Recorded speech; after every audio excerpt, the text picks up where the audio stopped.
What is going on, YouTube? Welcome back to another video on the channel, and in today's video we have another episode of the weekend recap. In today's video we will be recapping game week 7 of the Premier League. We'll be touching on the football from all around the world as well, the La Liga, the Serie A. We'll also be touching on UFC Fight Night, Thiago Santos versus Johnny Walker. So all of that and more coming up in this video.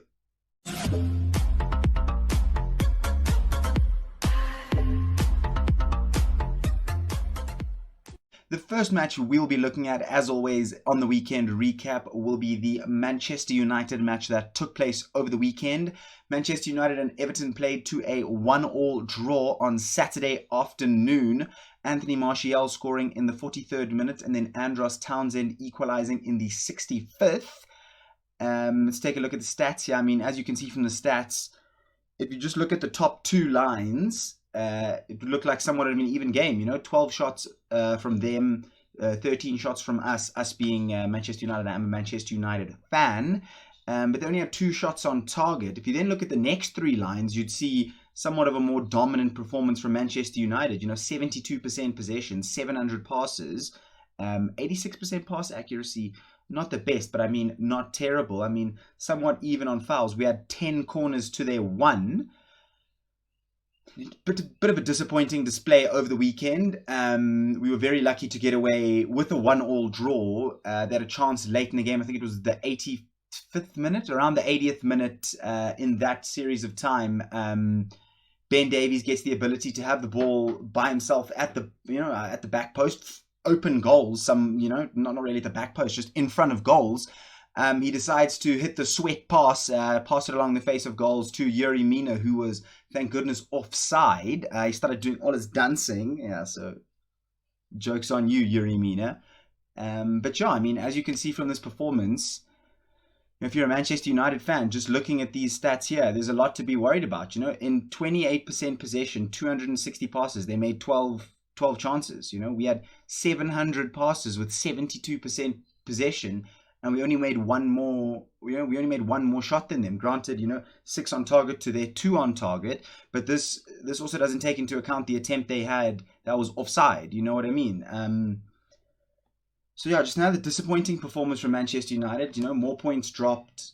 Sorry, shaking the camera there. More points dropped at home. Another 2 points dropped. I mean, you could say 1 point earned, whichever way you're looking at it. Not the best performance. I don't know why Oli decided this would be a good game to introduce some squad rotation, starting Martial, Cavani. I don't have an issue with Cavani starting, nor Martial, as he was the one who scored the goal for us. But I mean, right before an international break where the players have 2 weeks off, why would you use squad rotation now? You know what I'm saying?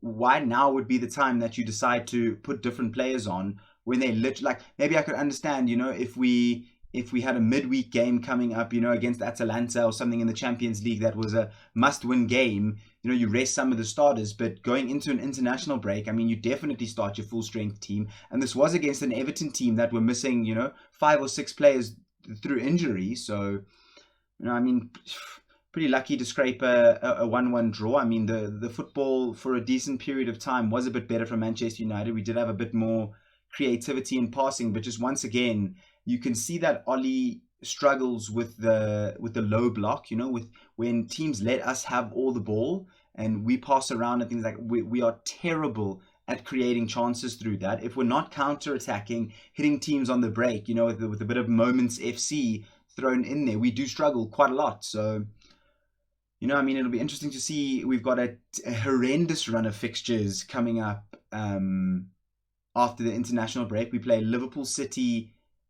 Tottenham, Arsenal, Atalanta twice, Villarreal. There was someone else we played. It was our next 10 fixtures are all ridiculous. So, now's the time Ollie's got to step up. You know what I mean? It's a work in progress. We're working together. The team's getting stronger all the time. These are comments he's been making. So, now's the time to start showing it. When we get back from the international break, now is crunch time. Because, you know what I mean? You look at the table here. We are only 2 points off Chelsea at the top here. 14 to 16. Everyone's played 7 games. You know what I mean? I mean, it's very tight all the way up to 8th place. You know what I mean? There's 4 points from 1st to 8th. So, very tight. It'll be interesting to see how Manchester United plays the style of football we play. I mean, when we're playing against the likes of City and Liverpool and that, will we just let them have the ball? That's Ollie's style. He likes to hit them on the counter attack. So it'll be interesting to see if we can perform better results from that. But on to the next game. The next match that we will look at that took place over the weekend was Chelsea versus Southampton. Chelsea running out 3-1 victors over Southampton. Chalobah, Timo Werner, and Ben Chilwell scoring Chelsea's goals, and James Ward-Prowse getting scoring the penalty for Southampton. Then also proceeding to get a red card. Aggressive, quite high tackle on, I think it was Jorginho, somewhat around the middle of the ankle area. Deservedly so, a red card. 6 shots from 2 on target, 38% possession, 20 shots from Chelsea. Chelsea definitely could have scored more goals. I'm pretty sure they even had a goal disallowed for offside. Saw them hit the crossbar on back-to-back attempts. So Chelsea are looking very, very, very dangerous. Tuchel, he's whipped that team into quite an incredible shape. You could see him on the touchline shouting, screaming at the players. I'm pretty sure he got a yellow card. So Chelsea are looking very dangerous. But yeah, on to the next game. The next game we will look at was the last game on the Premier League weekend. It was the big game from the weekend as well. It was Liverpool versus Man City. They played to a 2-2 draw. Sadio Mane and Mo Salah scoring for Liverpool. Shocks there. And Phil Foden and Kevin De Bruyne scoring for Manchester City. As you can see here from the timelines, Mane scored to make it 1-0. Foden equalized. Salah scored to make it 2-1. De Bruyne equalized. So, I feel like watching the game, City did very well in the first half. They had quite a few good chances in the first half.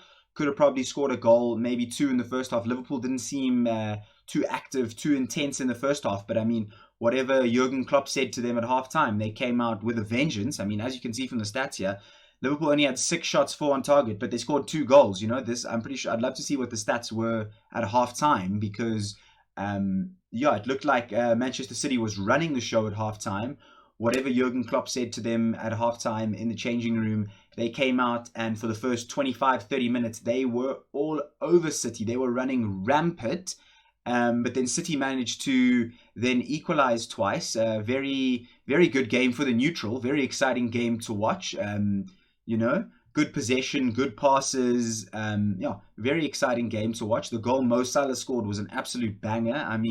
The form he's been showing the end of last season into this season, it's looking like that form from, I think, 4 seasons ago, when he was just untouchable. Yeah, he seems to be back on that form. He scored a very nice goal, running past 3-4 players, faking left, going right, faking right, going left. I literally did the opposite way either time. My bad, but Liverpool, Manchester City, very good game. These will definitely be 2 title protagonists playing out throughout the rest of the season. Good point for either team. I'm sure they would be happy. But on to the next game. Last game we'll be looking at a bit more in depth from the Premier League before we just run through the rest of the results was Brighton and Arsenal. It was the late game on Saturday. They played to a 0-0 draw. As you can see from the stats here, Brighton, absolutely all over Arsenal. If I was Graham Potter, I'd be super disappointed. 21 shots, but 2 on target. I feel like this is a theme looking at the stats from the season for most teams. Just a lack of accuracy in shooting. 21 shots, but you only put 2 on target. That's very disappointing. From 21 shots, you'd definitely be expecting to create better chances.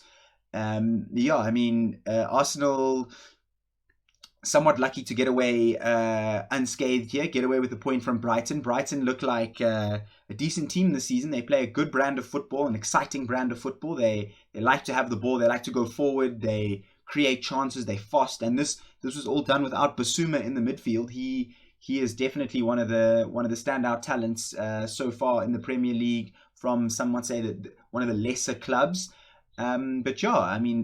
Arsenal probably be happy with the point here. Brighton probably feel like it's 2 points dropped.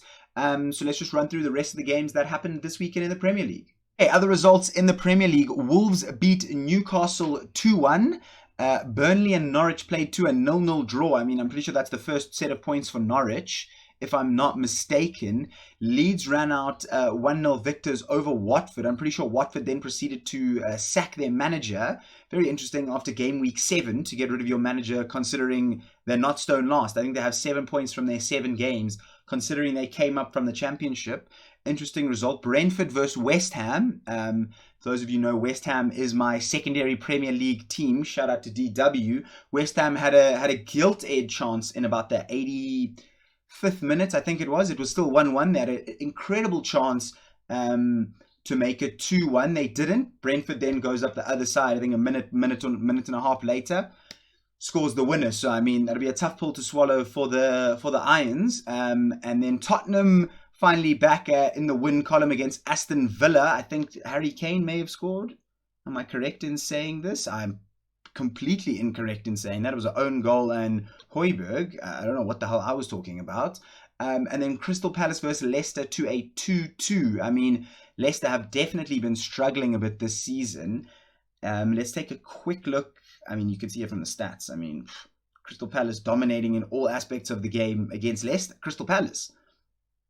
Patrick Vieira seems to have whipped this Crystal Palace team into quite a bit of shape. So let's look at the table as it stands so far. We have Chelsea at top with 16 points. We then have Liverpool on 15. We then have Man City, Man United, Everton and Brighton all on 14 points. We then have Brentford on 12 points in 7th place. Wow, that's crazy. We then have Tottenham 12 points as well. We then have West Ham, Aston Villa, Arsenal. Decent come up from Arsenal. We then have Wolves, Leicester, Crystal Palace, Watford, Leeds, Southampton, Burnley, Newcastle, Norwich. I was correct. This is Norwich's only point so far from that draw with Burnley. Burnley have also been horrendously struggling. So that is how the Premier League stands. Let's go take a look at the Serie A. Okay, we will just run through the Serie A matches nice and quickly. Cagliari versus Venezia, 1-1. Absolutely no clue. Don't even think I could name you a player from either team. Salernitana versus Genoa. They won 1-0. Juventus versus Torino. Juventus taking some much needed points over there. Inter Milan beat Sassuolo 2-1. Bologna beat Lazio 3-0. Lazio with a red card. Verona beat Spezia 4-0. Spezia receiving a red card in that match. Sampdoria versus Udinese 3-3. That'll probably be a very good match to watch for the neutrals. Napoli versus Fiorentina 2-1. We then have Roma versus Empoli 2-1. And then Milan versus Atalanta 3-2. What? I stopped watching this game at the... Wow, in the 86th and then the 90th. I was about to say, I stopped watching in the 80th minute. It was 3-0 to Milan. I was like, game over. Atalanta not going to do anything. Wow, it actually finished 3-2. Wow, that's crazy. Let's take a quick look at the Serie A table. We still have a Napoli on top, yet to drop a point. Very good start for Napoli. We then have Milan, then we have Inter, Roma, Fiorentina, Lazio, Juve. I mean, Juve are currently 10 points off the pace, as well as Atalanta. That is, wow, that is a big shocker there. We then have Bologna, Empoli, Torino, Verona, Udinese, Sassuolo, Sampdoria, Genoa, Venezia, Salernitana. We then have Spezia and Cagliari at the bottom with 3 points after 7 games. Interesting. Wow, Napoli looking very, very good this season. So let's take a look now at the La Liga results that happened over the weekend. We'll do a quick run through from the La Liga results from match week 8. Atletico Club versus Alaves. Atletico Club 1-0. Osasuna versus Rayo Vallecano. Osasuna won that 1-0. Mallorca versus Levante. 1-0 to Mallorca. Cadiz and Valencia played to a 0-0 draw. The big game that happened over the weekend would be Atletico Madrid versus Barcelona. Atletico absolutely dominating that game. I mean, Barca, I say that, you know, if you looked at the stats, you might say otherwise, but Barca don't look very good at the moment. We then have Elche versus Celta Vigo. They won that game. Espanyol beat Real Madrid. Real Madrid in the mud. Barcelona in the mud. Villarreal beat Real Betis. We then have Getafe versus Real Sociedad. That was to a 1-1 draw. Then Granada beat Sevilla. So let's take a quick look at the La Liga table as it stands after 8 games. Where Barcelona? So Real Madrid, Atletico Madrid, and Real Sociedad all tie after 8 games on 17 points. Wow, that's a very exciting title race shaping up over there. We then have Sevilla and Osasuna. Wow, that's definitely got to be the surprise package of the season in the La Liga. I don't really watch it too much, so I couldn't tell you. We then have Rayo Vallecano, Athletic Club Valencia, Barcelona all the way down here in 9th place, but I mean with a game in hand, so they could be technically 2 points off the top, so not too much of a crisis. We then have Real Betis, Villarreal in 11th. Wow. We then have Mallorca, Espanyol. Espanyol beat Real Madrid, and they are in 13th. Incredible scenes. We then have Elche, Celta Vigo, Cadiz, Granada, Levante, Alaves, and then Getafe. Getafe with 1 point from 8 games. So safe to say they're probably going down into the... I have no idea what the second league in the Spanish league is called. Let's round it out with a couple more fixtures from this weekend's football. Hey, the individual fixtures we will be looking at will be Rennes versus PSG. Rennes running out 2-0 victors over Paris Saint-Germain. I mean, Gaëtan Laborde and Flavien Tait scoring the 2 goals for Rennes. I mean, 13 shots, 0 on target for PSG. I mean, that is just borderline unacceptable with the quality of player PSG has. I mean, that's absolutely ridiculous. I mean, they still got a 6-point lead over Lens, but I mean, I'm sure they can't be too happy with that loss. We then have Lens, Nice, Angers, Marseille, Monaco, Lorient, Lille, Nantes, Lyon, Rennes, Strasbourg, Montpellier, Reims, Clermont Foot, Bordeaux, Troyes, Metz, Brest, and Saint-Etienne. Saint-Etienne bringing up the rear. I mean, PSG, you wouldn't be too worried. You've still got that 6-point lead at the top there. Could go down to 5 if Nice win their game in hand versus Marseille are the only other team that haven't played a game. So very interesting. On to the last football result we will look at that took place over the weekend. And the final football result we will look at that took place over the weekend was PSV versus Sparta.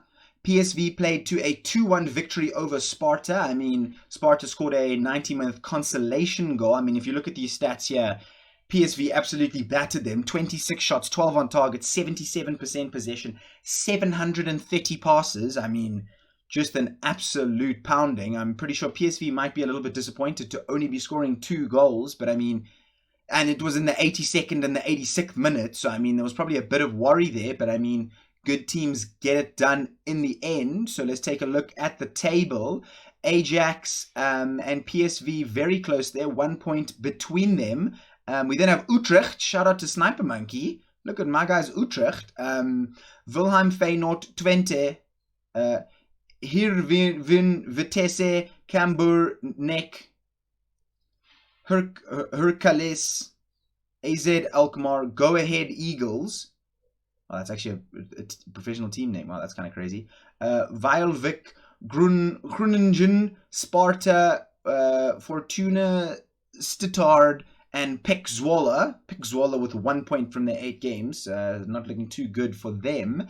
But that is the football from the weekend. Let's take a look at the fight card that happened over the weekend. Okay, and then over the weekend, we had a UFC Fight Night, Thiago Santos versus Johnny Walker. We will quickly run through the results of the main card. Alexander Hernandez beat Mike Breeden via KO punch, 120 into the first round. I mean, Alexander Hernandez just looked much more of a complete fighter, much more dominant, just ran through him. We then had Krzysztof Jotko versus Misha Serkinov.